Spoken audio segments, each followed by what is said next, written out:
এরপর হচ্ছে মুদ্রাস্ফীতি নিয়ন্ত্রণ পদ্ধতি বা কিভাবে মুদ্রাস্ফীতির কন্ট্রোল করা হয়, কন্ট্রোলিং অফ ইনফ্লেশন। এবারে ইনফ্লেশন কন্ট্রোল করার জন্য সরকার দুটো পদ্ধতি অবলম্বন করে। একটা হচ্ছে রাজস্ব নীতি বা ফিসকাল পলিসি,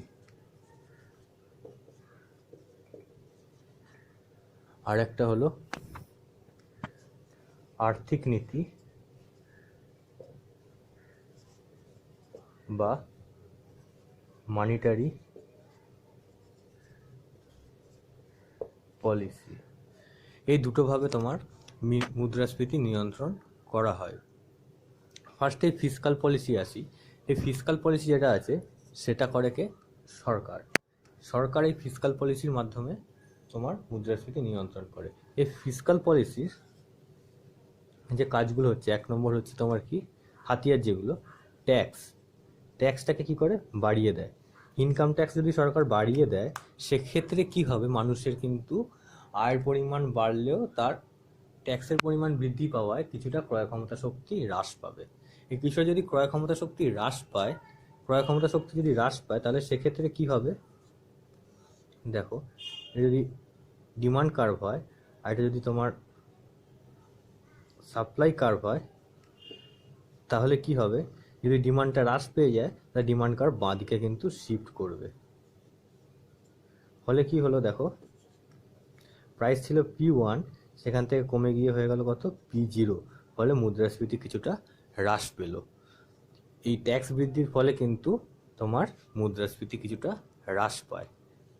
এরপরে হচ্ছে গভর্নমেন্ট এক্সপেন্ডিচার বা সরকারি ব্যয় হ্রাস। এটা কি করে? কমিয়ে দেয়। সরকার যদি তার ব্যয় কমিয়ে দেয় তাহলে কিন্তু কর্মসংস্থানের সুযোগ হ্রাস পায় এবং অর্থনীতিতে টাকার যোগানও হ্রাস পায়। এবং যদি সরকারি ব্যয় হ্রাস পায় তাহলে সেক্ষেত্রে কিন্তু নতুন নতুন বিভিন্ন প্রকল্প বা প্রজেক্টগুলো হয় না, যার ফলে লোকেদেরও কিন্তু সেরকমভাবে চাকরি ঘটে না। যার ফলে কি হয়, অর্থনীতিতে টাকার যোগান বা সাপ্লাই অফ মানি হ্রাস পায় এবং ডিমান্ডটাও হ্রাস পায় ও মুদ্রাস্ফীতি হ্রাস পায়। এরপরে কি করতে পারে? 3 নম্বরে সরকার সাবসিডি বা ভর্তুকি কমিয়ে দিতে পারে। ভর্তুকি মানে কি, ধরো তোমার, বা সাবসিডি কি জিনিস, ধরো তোমার সরকার কোনো জিনিস বা জিনিসের মধ্যে যদি যা দাম তার থেকে কিছুটা অংশ সরকার নিজের পকেট থেকে দিয়ে দেয়। ধরো যেরকম গ্যাস সিলিন্ডারের দাম 900 টাকা, কিন্তু সরকার কি করে না, আমাদের ব্যাংকে ওই 200 টাকা মতন পাঠিয়ে দেয়, মানে সরকার নিজের পকেট থেকে 200 টাকা দিল। এটাকেই বলা হচ্ছে সাবসিডি। আচ্ছা, যদি এবারে এই সাবসিডিটা কমিয়ে দেয়, মানে 200 টাকার থেকে যদি 100 টাকা দেয়, তাহলে কি হবে, আমাদের ব্যাংকে কিন্তু কম টাকা ঢুকবে, যার ফলে কি হবে, আমাদের গ্যাস সিলিন্ডার কেনার জন্য বেশি টাকা খরচ করতে হবে। যার ফলে কি হবে, আমাদের ক্রয় ক্ষমতা শক্তি কিছুটা হ্রাস পাবে, কারণ গ্যাসের জন্য আমরা বেশি খরচা করছি। যার ফলে কি হবে, ক্রয় ক্ষমতা শক্তি হ্রাস পাওয়ার ফলে ডিমান্ড কার্ভ কিন্তু বাঁদিকে সরবে এবং ডিমান্ড হ্রাস পাবে ও মুদ্রাস্ফীতিও হ্রাস পাবে। এরপরে কি করতে পারে সরকার না, compulsory deposit scheme, compulsory deposit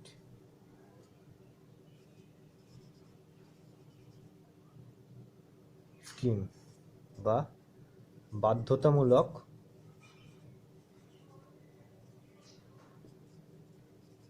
সঞ্চয় প্রকল্প।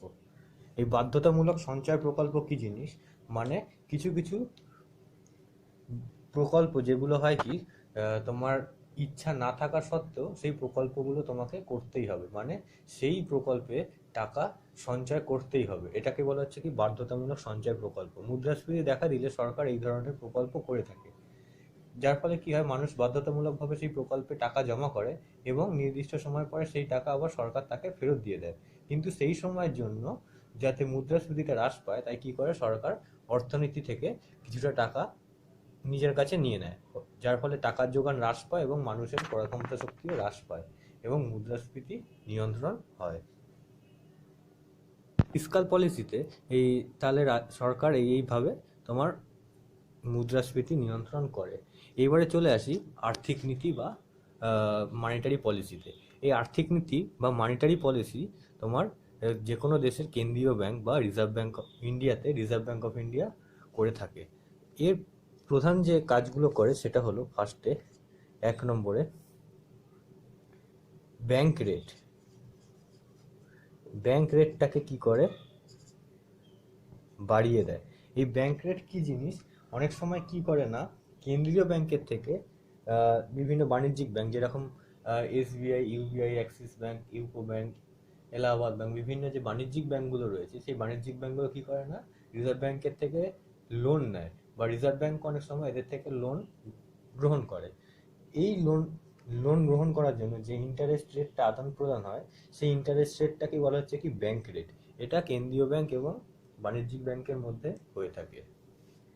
তাহলে এই ব্যাংক রেট যদি বাড়িয়ে দেয় এক্ষেত্রে কি হয়, তোমার বিভিন্ন বাণিজ্যিক ব্যাংকগুলো কেন্দ্রীয় ব্যাংকের থেকে লোন নিতে অনাগ্রহী হয়, বা এই সময় বাণিজ্যিক ব্যাংকগুলো কি করে না, পাবলিকের থেকে তোমার কেন্দ্রীয় ব্যাংককে বেশি টাকা ধার দিতে ইচ্ছা প্রকাশ করে। তার কারণ কি, যদি এই সময় বাণিজ্যিক ব্যাংকগুলো কেন্দ্রীয় ব্যাংকে মানে রিজার্ভ ব্যাংকে যদি লোন দেয় তাহলে সেক্ষেত্রে কি হবে, তারা বেশি পরিমাণ ইন্টারেস্ট পাবে এবং মুনাফা অর্জন করবে। যার ফলে কি করে না, পাবলিককে টাকা দেওয়ার বদলে তারা রিজার্ভ ব্যাংকে টাকা প্রদান করে, যার ফলে অর্থনীতিতে টাকার পরিমাণ কমে আসে এবং মুদ্রাস্ফীতি নিয়ন্ত্রিত হয়। এরপরে কি আছে না, সিআরআর বৃদ্ধি। সিআরআর মানে হচ্ছে ক্যাশ রিজার্ভ রেশিও, এটাকে বৃদ্ধি করে।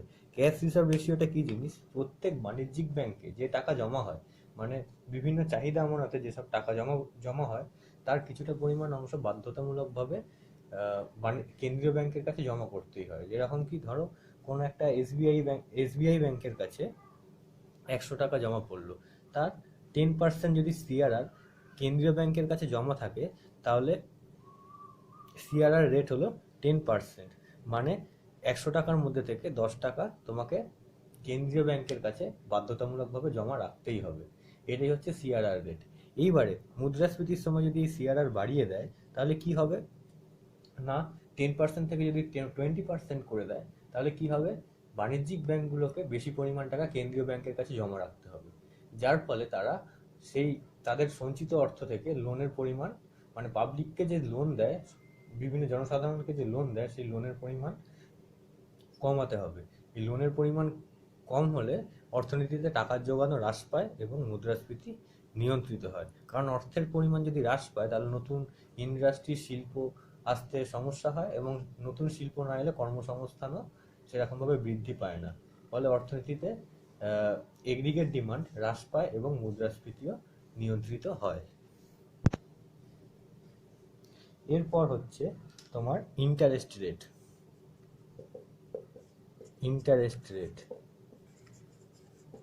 ইন্টারেস্ট রেটটাকে কি করে বাড়িয়ে দেয়। ইন্টারেস্ট রেট কি জিনিস, তোমার বিভিন্ন বাণিজ্যিক ব্যাংক, মানে যে আমরা সাধারণত যে ব্যাংকগুলো দেখি এসবিআই, ইউবিআই, আইসিআইসিআই, এইসব যে বিভিন্ন ব্যাংকগুলো রয়েছে, এই বিভিন্ন ব্যাংকগুলো যে সুদের হারে পাবলিককে লোন দেয় বা যে সুদের হারে তোমার পাবলিককে সুদ প্রদান করে, মানে পাবলিকের থেকে সঞ্চয় আমানত বা সেভিংস অ্যাকাউন্টের গ্রহণ করে যে সুদ প্রদান করে, পাবলিককে যে ইন্টারেস্ট দেয়, সেটাই হচ্ছে ইন্টারেস্ট রেট। মুদ্রাস্ফীতির সময় কি করে না, কেন্দ্রীয় ব্যাংক বিভিন্ন বাণিজ্যিক ব্যাংকগুলোকে বলে যে ইন্টারেস্ট রেটটাকে বাড়িয়ে দিতে।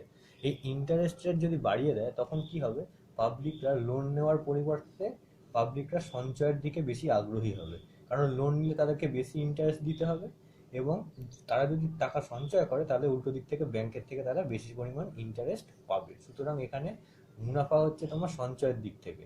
তাই এই সময় লোকেরা লোন নেয় না, বরং উল্টে কি হয়, টাকা ব্যাংকে সঞ্চয় করে, যার ফলে কি হয়, অর্থনীতিতে টাকার পরিমাণ বা টাকার যোগান হ্রাস পায় এবং মুদ্রাস্ফীতি নিয়ন্ত্রিত হয়। এরপরে রয়েছে কি, ওপেন মার্কেট অপারেশন, বা বাংলায় হচ্ছে খোলা বাজারে কারবার। এই আগেরগুলোর বাংলা ইংরেজি সব টার্মই এক, তার জন্য আর বাংলাটা লিখলাম না। এটার হচ্ছে ওপেন মার্কেট অপারেশন বা খোলা বাজারে কারবার। খোলা বাজারে কারবার হচ্ছে যখন সরকারি বিভিন্ন শেয়ার বা বন্ড জনসাধারণের কাছে কিংবা বিভিন্ন ব্যাংকের কাছে বিক্রি করা হয়, সেগুলোকে বলা হচ্ছে কি ওপেন মার্কেট অপারেশন। মুদ্রাস্ফীতির সময় কি করে না, সরকার বিভিন্ন তাদের শেয়ারগুলোকে কি করে না, জনসাধারণের কাছে বিক্রি করে। যার ফলে কি হয়, শেয়ার ক্রয়, জনসাধারণ যখন শেয়ার বা বিভিন্ন ব্যাংক যখন শেয়ার ক্রয় করে, তখন ব্যাংকের থেকে কিংবা জনসাধারণের থেকে টাকা সরকারের কাছে চলে যায়। এর ফলে অর্থনীতিতে কি হয় না, টাকার যোগান হ্রাস পায় এবং মুদ্রাস্ফীতিটা হ্রাস পায়। আর একটা কি হচ্ছে, রেপো রেট।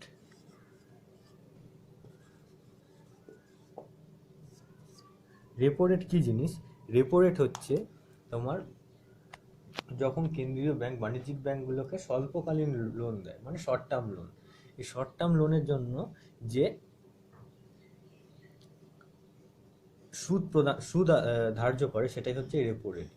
মুদ্রাস্ফীতির সময় কি করে, এই রেপো